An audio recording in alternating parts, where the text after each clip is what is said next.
Hola, bienvenidos a todos. Mi nombre es Mónica de Velasco, soy arquitecto, soy la responsable de impermeabilización asfáltica y claraboyas en la empresa Danosa, que es una empresa que se dedica a la fabricación de materiales de construcción. Y a continuación voy a compartir la presentación que, bueno, hemos denominado la lámina asfáltica como barrera antirradón, porque, bueno, la lámina asfáltica, como ya sabréis, pues es un producto que hasta ahora su aplicación principal era como barrera frente a la humedad, frente al agua, y sin embargo, pues aquí vamos a ver esta nueva aplicación como barrera antirradón. Esta presentación pues la vamos a dividir en cuatro partes. La primera pues va a ser una breve introducción, ¿no?, sobre el contexto actual de qué es el gas radón y por qué nos tenemos que proteger de él. A continuación, un breve repaso de cuál es el marco normativo actual, de cuáles han sido las últimas actualizaciones. A continuación, bueno, pues nos adentraremos un poco más en conocer el producto, cómo son las láminas asfálticas, las principales ventajas y aplicaciones de este material. Y por último, pues ya habiendo conocido un poco más el producto, pues veremos algunos de los principios de diseño, sobre todo parándonos más en la ejecución, en las partidas de obra de estructuras enterradas, que al fin y al cabo son las que van a estar afectadas por este gas radón. Bueno, lo primero que tenemos que ver es en el campo en el sector de la construcción, pues cómo nos va a afectar el gas radón. Como ya sabréis, y por eso yo no me voy a parar en esta parte, pues el uranio y el radio pues están presentes en la composición de los suelos terrestres, sobre todo pues en terrenos con rocas graníticas, con arcillas, pues son suelos que van a presentar una alta concentración de radio, y lo que pasa al desintegrarse al radio, pues es que obtenemos el gas radón, ¿no? ¿Cuál es el problema de este gas inerte? Pues que es capaz de viajar entre los poros del suelo hasta alcanzar la superficie y penetrar en el interior de los edificios, pues si estos no se han protegido correctamente. Además, este gas pues es incoloro, es inoloro, es insípido, por lo que no vamos a ser capaces de detectar que este gas radón está entrando en la edificación. Y además otro de los puntos negativos es la facilidad con la que este gas va a ser capaz de penetrar, ¿no?, en el interior de nuestra vivienda, ya sea eh, por cualquier junta, por cualquier grieta, fisura que se produzca, incluso por los conductos de ventilación, incluso por algún sanitario. Es decir, es muy fácil que este gas pueda entrar a nuestro edificio, ¿no? Y además, al penetrar en un espacio cerrado, pues el problema viene cuando este radón no es capaz de salir y se va a acumular aumentando su concentración, ¿no? Y al final, pues lo que ya todos sabemos, si esta concentración es elevada y además es permanente y no conseguimos evacuar este gas, pues para las personas pues podremos tener problemas sobre todo a niveles pulmonares, ¿no?, pudiendo ser una causa y sobre todo bastante frecuente de contraer cáncer de pulmón. Habiendo visto esto, pues bueno, tenemos que ser conscientes de dónde se encuentra este gas radón, ¿no? Aquí podéis ver un mapa del territorio nacional, siendo el color verde pues el nivel, digamos, más bajo de concentración de gas radón, y siendo el de color más oscuro pues el de una exposición alta, ¿no? Y cabe destacar pues como hay provincias, hay partes del territorio español donde esta concentración sí que es media elevada, ¿no? Sobre todo pues recalcando la parte de Galicia, ¿no?, con un 70% de concentración de este gas radón. Y bueno, pues habiendo visto esto, pues siempre es necesario saber qué respaldo normativo tenemos y sobre todo también pues qué exigencias, ¿no?, a nivel sobre todo en este caso del Código Técnico de la Edificación, del CTE, qué es lo que estamos obligados a hacer por norma. Bien, pues como ya también algunos de vosotros sabréis, a finales del 2019 se llevó a cabo una revisión del Código Técnico de la Edificación, lo que comúnmente llamamos como el CTE, en el que se incluía un nuevo documento básico al que han llamado HS6, que pertenece al documento básico HS de salubridad, y el número 6, pues que hace referencia a la protección frente al gas radón. Es decir, ha pasado de ser una recomendación el proteger a los edificios frente al radón, perdón, a ser una exigencia, ¿no? Y además, pues Hay que reseñar cómo en este documento ya se limita ese nivel de referencia para el promedio anual de concentración de radón en el interior de los edificios, que no debe superar el valor de 300 becquerels metro cúbico.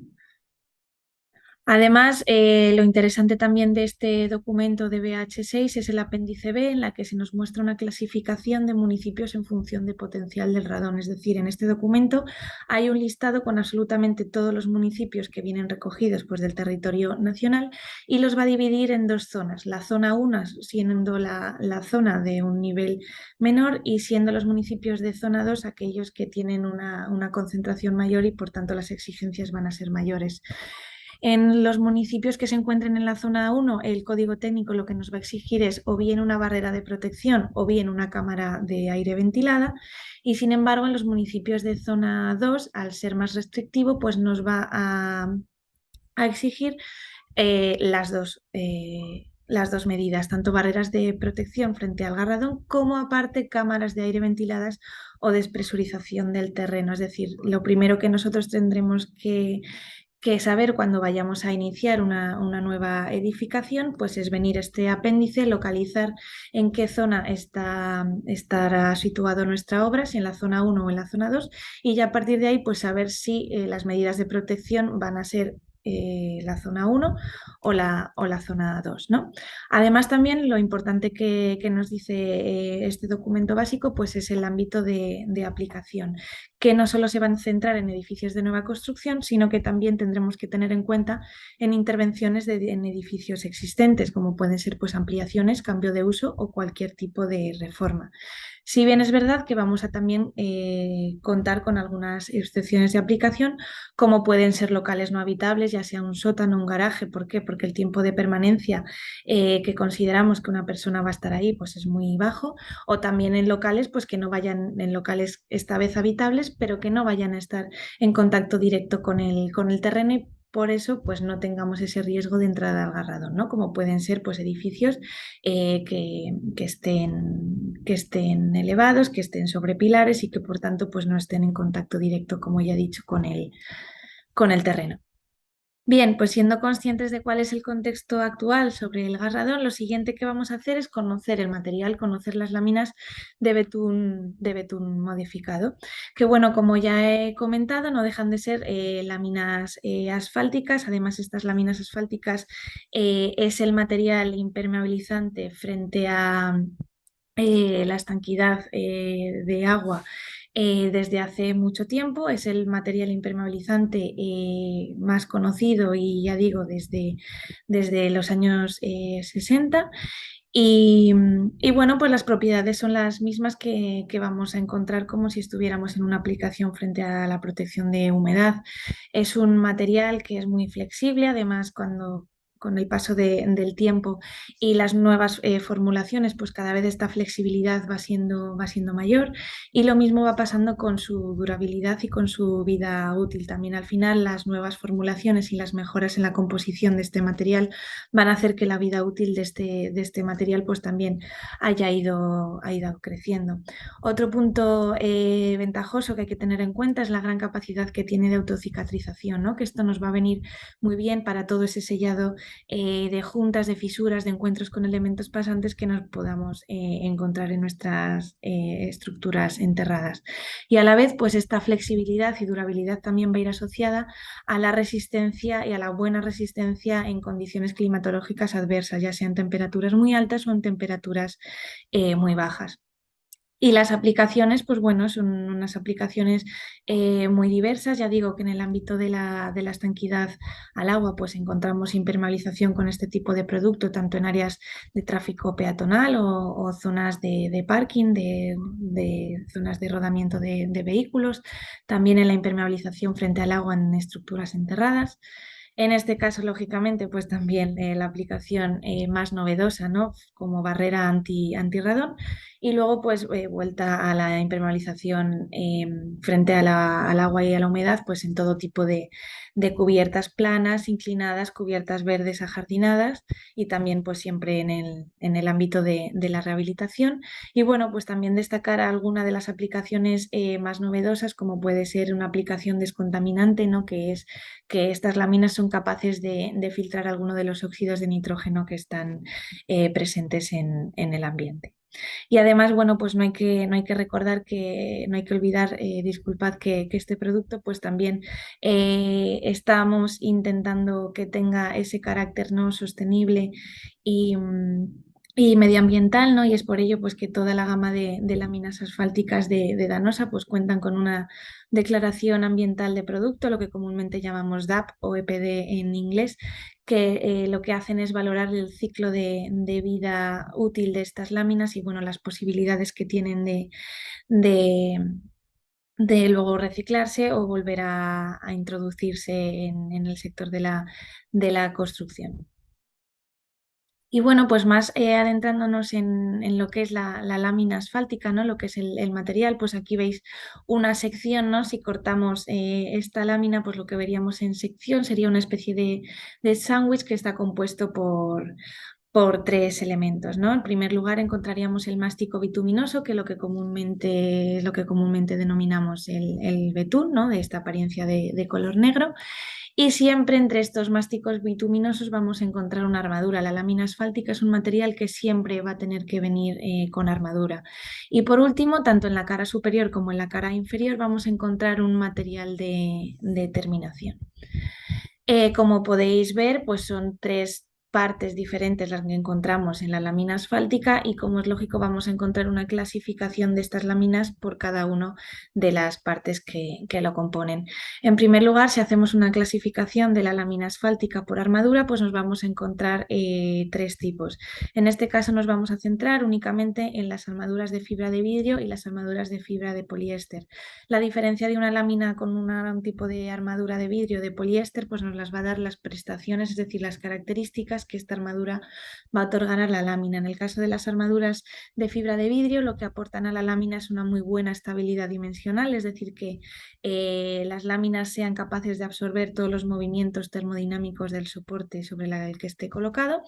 Y las láminas, sin embargo, con armadura de fibra de fieltro de poliéster, lo que nos van a dar es una muy buena resistencia mecánica a la lámina, es decir, muy buenas resistencias, por ejemplo, frente a la tracción, al punzonamiento o al desgarro.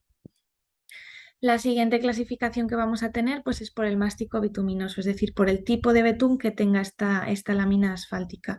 Estos betunes podrán ser tipo elastómeros, en lo que en el mundo de la impermeabilización llamamos tipo SBS, o betunes plastómeros. Esta palabra al final puede ser un poco rara, pero si hacemos el ejercicio de relacionar la palabra elastómero con elástico y plastómero con plástico, pues al final lo que nos da es el comportamiento que va a tener la lámina frente a esas oscilaciones, ¿no? Y deformaciones que va a tener gracias a los cambios de temperatura, ¿no? Un betún elastómero, al tener este comportamiento elástico, va a ser capaz de dilatarse y contraerse, en definitiva, deformarse, pero siempre luego recuperar su estado original, mientras que un betún plastómero, al tener este comportamiento más plástico, pues lo que va a hacer es deformarse, pero luego no siempre va a ser capaz de recuperar al 100% el estado original, ¿no? Y eso pues va a tener como consecuencia pues la degradación más temprana del material, ¿no? Porque como ya he dicho va a sufrir más con estas deformaciones que va a sufrir.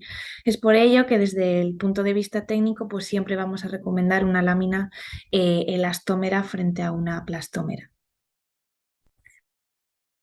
Lo siguiente que nos tenemos que preguntar, habiendo ya conocido cómo es el material de la lámina asfáltica, pues es por qué este producto es bueno, es idóneo para utilizar como barrera frente al garradón. Bueno, pues por todo lo que ya hemos comentado anteriormente. En primer lugar, porque vamos a encontrar un sellado perfectamente estanco, sin tener ninguna posibilidad de penetración del garradón por ahí, ¿no? Consiguiendo una fusión del material que se va a conseguir siempre mediante la aplicación de fuego con un soplete. Como ya hemos comentado también antes, tiene una aplicación en un amplio rango de temperaturas, por lo que la geografía nunca nos va a limitar el poder aplicar este material como barrera de gas radón, tanto en climas cálidos como en climas fríos. Y luego una perfecta y fácil adherencia al soporte, ¿no? Que es lo que nos va a garantizar que esta barrera antirradón realmente funcione, que no haya ningún sitio por donde este gas se pueda colar, ¿no? Y luego, pues como ya hemos comentado, una fácil ejecución de los detalles, ¿no? Aparte, como hemos venido a comentar ya anteriormente, es un producto que se viene utilizando desde hace muchos años y por tanto hay un conocimiento muy grande por parte de las empresas instaladoras, ¿no?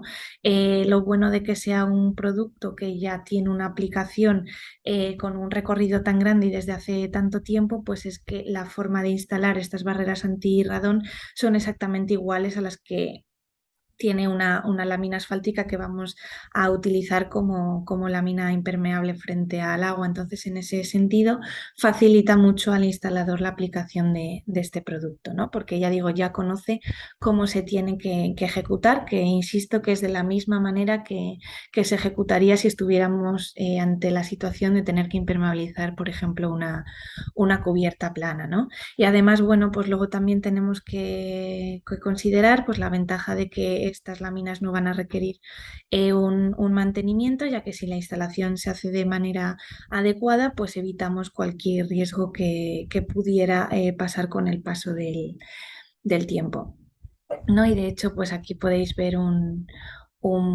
vídeo, ¿no? de cuál sería la forma de instalar este tipo de material, ¿no? Como se hace siempre, adherido totalmente al soporte mediante un soplete, ¿no? Mediante propano, mediante fuego y cómo conseguimos ahí la adherencia total, no solo al soporte, sino entre una lámina y otra, ¿no? Entre el soporte, entre lámina y lámina, evitando así cualquier riesgo de entrada de garradón, ¿no? Y consiguiendo hacer una membrana totalmente continua, ¿no? Que es de lo que se trata en esta aplicación antirradón, ¿no?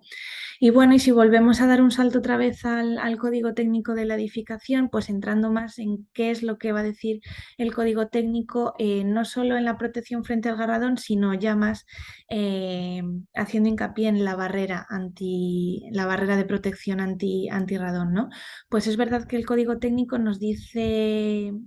nos da una serie de indicaciones que son bastante generales y de sentido común, ¿no?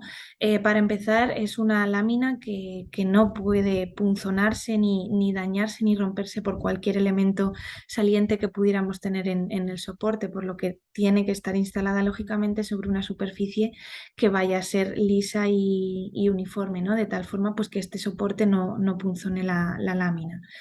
Eh, Luego, pues lógicamente se deberán colocar capas de protección antipunzonamiento, es decir, si colocamos nuestra barrera antirradón y luego vamos a ejecutar una losa, o una losa de cimentación o una solera, pues lógicamente este vertido no puede dañar la lámina, ¿no? Por lo que siempre vamos a tener que colocar capas separadoras y antipunzonantes como puede ser una lámina geotextil, ¿no?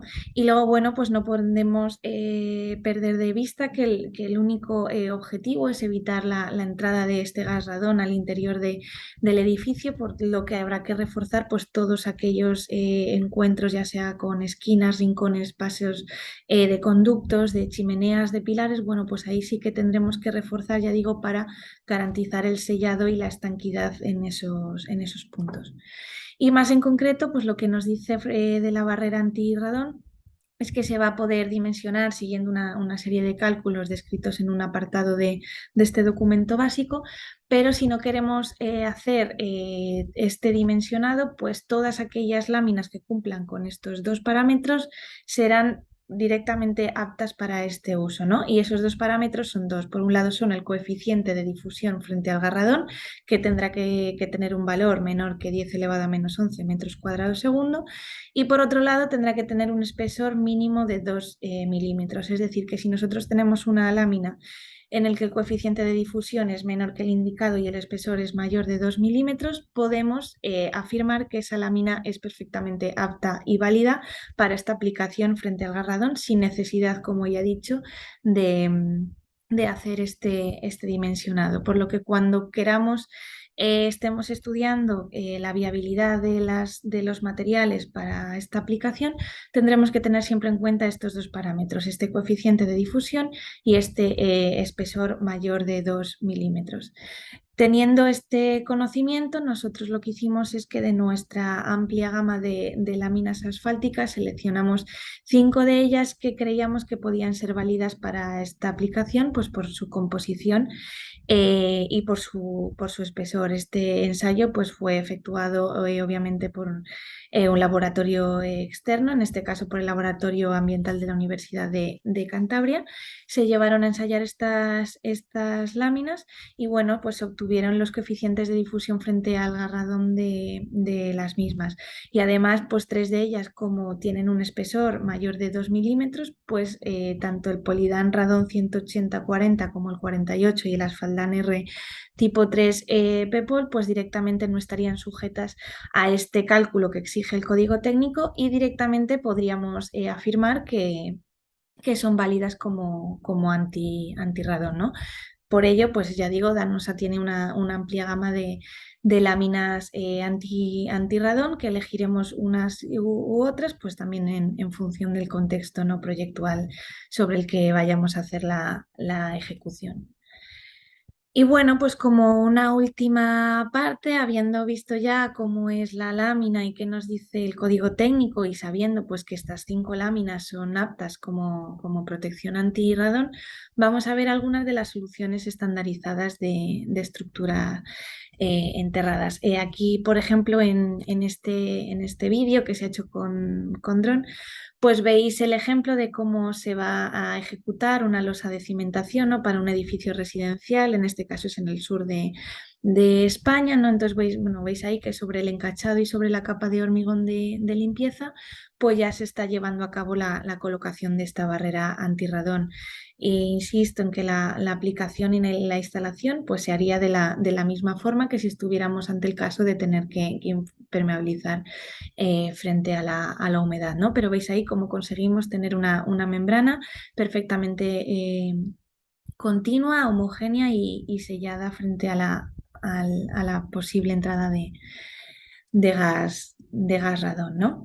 Danosa ha desarrollado 4 soluciones tipo, las que creemos que son más comunes y fáciles de encontrar en cualquier tipo de edificación, que son forjado sanitario, losa de cimentación, muro enterrado y solera. Esta documentación además está avalada por un documento de idoneidad técnica que está auditado por el Instituto Eduardo Torroja y bueno, para vuestro conocimiento, lo que veis aquí es la versión anterior. Y en esta nueva actualización que estamos llevando a cabo actualmente, bueno, pues que sepáis que todas nuestras láminas antirradón están siendo ensayadas sobre todo frente al envejecimiento y también ahora mismo están siendo, pues ya digo, testadas por el Instituto Eduardo Torroja, que es el organismo que emite este tipo de certificados, para de esta forma pues poderlas incluir en la próxima actualización de nuestro DIT de estructuras enterradas, ¿no?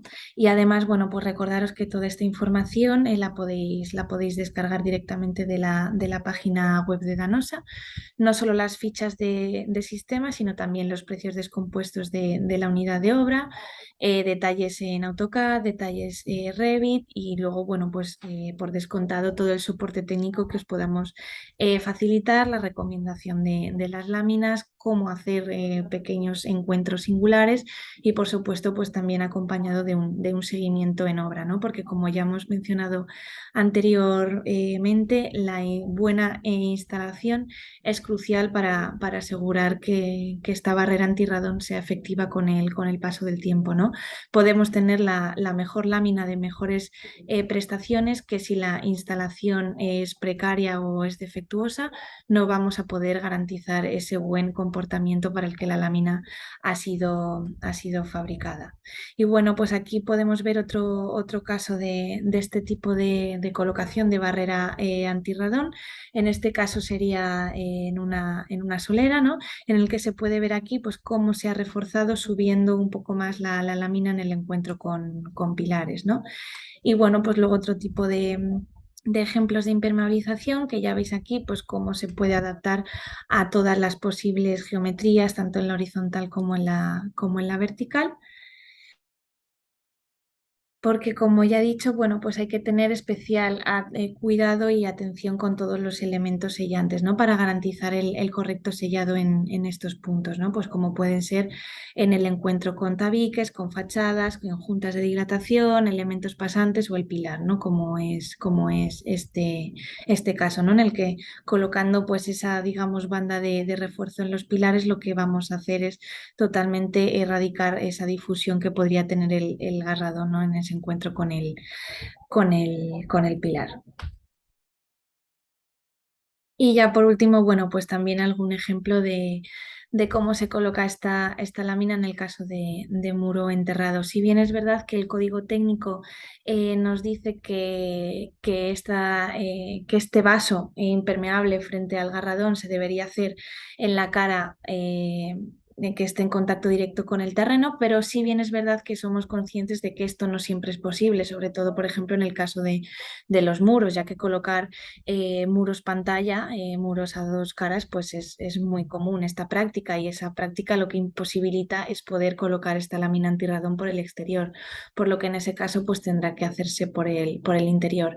Pero no hay que perder nunca de vista cuál es el objetivo final y es, ya digo, hacer ese vaso estanco, ¿no? Que nos separe del terreno y que nos proteja el interior del edificio y sellar cualquier punto por el que se podría filtrar este gas radón. Y bueno, pues hasta aquí mi presentación. Os dejo ahí mi contacto, tanto mi correo como mi contacto telefónico, porque quedo a vuestra entera disposición para cualquier duda que pudiera surgir al haber visto esta presentación. Y bueno, pues sin más, un placer haber compartido con vosotros esta ponencia. Espero que haya sido de vuestro interés y lo dicho, que muchas gracias por vuestra atención y un saludo a todos. Gracias.